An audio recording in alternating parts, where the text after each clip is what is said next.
एक धोबी का गधा था। वह दिन भर कपड़ों के गट्ठर इधर से उधर धोने में लगा रहता। धोबी स्वयं कंजूस और निर्दयी था। अपने गधे के लिए चारे का प्रबंध नहीं करता था, बस रात को चरने के लिए खुला छोड़ देता। निकट में कोई चरागाह भी नहीं थी। शरीर से गधा बहुत दुर्बल हो गया था। एक रात उस गधे की मुलाकात एक गीदड़ से हुई। गीदड़ ने उससे पूछा कि महाशय, आप इतने कमजोर क्यों हैं? गधे ने दुखी स्वर में बताया कि कैसे उसे दिन भर काम करना पड़ता है, खाने को कुछ नहीं दिया जाता, रात को अंधेरे में इधर उधर मुंह मारना पड़ता है। गीदड़ बोला, तो समझो अब आपकी भूखमरी के दिन गए। यहाँ पास में ही एक बड़ा सब्जियों का बाग है। वहाँ तरह तरह की सब्जियाँ उगी हुई हैं। खीरे, ककैया, तोरी, गाजर, मूली, शलजम और बैगनों की बहार है। मैंने बाग तोड़कर एक जगह अंदर घुसने का गुप्त मार्ग बना रखा है। बस वहाँ से हर रात अंदर घुसकर छक्कर खाता हूँ और सेहत बना रहा हूँ। तुम भी मेरे साथ आया करो। लार टपकाता गधा गीदड़ के साथ हो गया।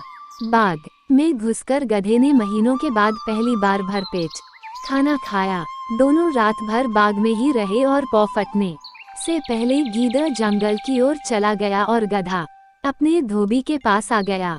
उसके बाद वे रोज रात को एक जगह मिलते, बाग में घुसते और जी भर कर खाते। धीरे धीरे गधे का शरीर भरने लगा। उसके बालों में चमक आने लगी और चाल में मस्ती आ गई। वह भूखमरी के दिन बिल्कुल भूल गया। एक रात खूब खाने के बाद गधे की तबीयत अच्छी तरह हरी हो गई। वह झूमने लगा और अपना मुंह ऊपर उठाकर कान फफडाने लगा। गीदड़ ने चिंतित होकर पूछा, मित्र, यह क्या कर रहे हो? तुम्हारी तबीयत तो ठीक है। गधा आंखें बंद करके मस्त स्वर में बोला, मेरा दिल गाने का कर रहा है। अच्छा भोजन करने के बाद गाना चाहिए। सोच रहा हूँ कि धैचू राग गाऊं।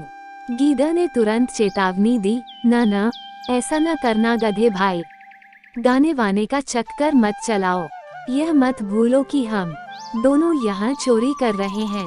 मुसीबत को नेता मत दो। गधे ने टेढ़ी नजर से गीदड़ को देखा और बोला, गीदड़ भाई, तुम जंगली के जंगली रहे। संगीत के बारे में तुम क्या जानो? गीदड़ ने हाथ जोड़े, मैं संगीत के बारे में कुछ नहीं जानता, केवल अपनी जान बचाना जानता हूँ। तुम अपना बेसुरा राग अलापने की जिद छोड़ो, उसी में हम दोनों की भलाई है।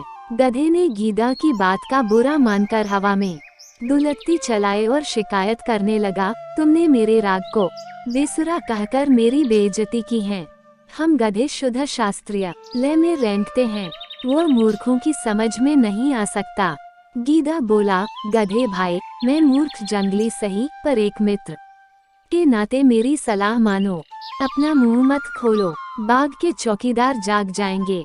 गधा हंसा, अरे मूर्ख गीदड़, मेरा राग सुनकर बाग के चौकीदार तो क्या, बाग का मालिक भी फूलों का हार लेकर आएगा और मेरे गले में डालेगा।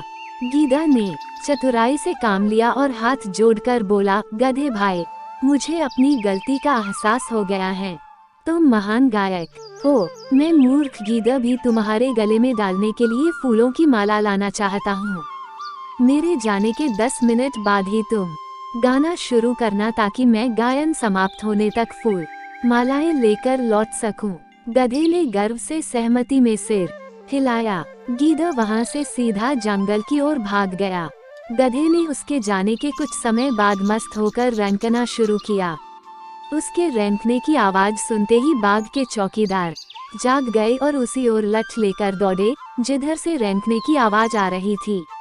वहां पहुंचते ही गधे को देखकर चौकीदार बोला, यही है वह दुष्ट गधा जो हमारा बाग चर रहा था। बस सारे चौकीदार डंडों के साथ गधे पर पिल पड़े।